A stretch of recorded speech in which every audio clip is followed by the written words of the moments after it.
ایک دن ہم نے آنکھ سے گناہ کیا، دوسرے دن، تیسرے دن، اگر میری زندگی کے 60 سال ہیں تو 60 سال میں شاید ہی کوئی زندگی کا ایسا دن گزرا ہوگا بالغ ہونے کے بعد کہ میں نے آنکھ سے کوئی گناہ نہیں کیا ہو۔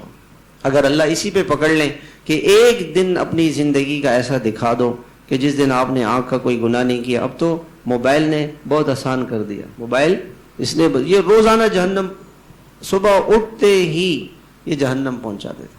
سب سے پہلے وہ یعنی اللہ معاف فرمائے، یہ آپ اٹھ کے نا اسکرین پر وہ فیس بک کی وہ چیزیں خود بخود آنی شروع ہو جاتی، بے حیائی، گندگی، بے حیائی فوراً، تاکہ آپ دیکھیں پہلا کام آپ کا بے حیائی ہو، آپ اللہ سے ناراض ہوں، اللہ کا غضب، اللہ کا غصہ آپ کے اوپر ہو۔ تو میرے محترم بزرگوں اور بھائیوں، ہم چند دنوں کے مہمان ہیں، ہمیں اس دنیا میں رہنا نہیں ہے۔ وَأَمَّا مَنْ أُوتِيَ كِتَابَهُ بِشِمَالِهِ، قیامت کا دن آئے گا، اللہ تعالیٰ فرماتے ہیں وَكَفَى بِرَبِّكَ بِذُنُوبِ عِبَادِهِ خَبِيرًا بَصِيرًا، اے میرے بندے مجھے تیرے ہر گناہ کی خبر ہے اور میں دیکھ رہا ہوتا ہوں۔ اللہ ہر گناہ، جب بھی انسان تنہائی میں گناہ کرے تو اسے کون دیکھ رہا ہوتا ہے؟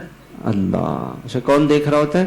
اللہ۔ اور تنہائی کے گناہوں سے انسان کا خاتمہ خراب ہو جائے۔ خاتمے کو خراب کرنے والی چیز تنہائی کے گناہ ہے، جو اس زمانے میں ہمارے لیے بہت آسان ہو۔ موبائل نے سیدھا جہنم پہنچا، موبائل نے سیدھا جہنم، تنہائی کے گناہ، اس سے خاتمہ خراب ہو جائے گا انسان کا۔ اللہ تعالیٰ فرماتے ہیں مجھے تو تیرے ہر گناہ کی خبر ہے، میں دیکھ رہا ہوتا ہوں تو کیا کر رہا ہے۔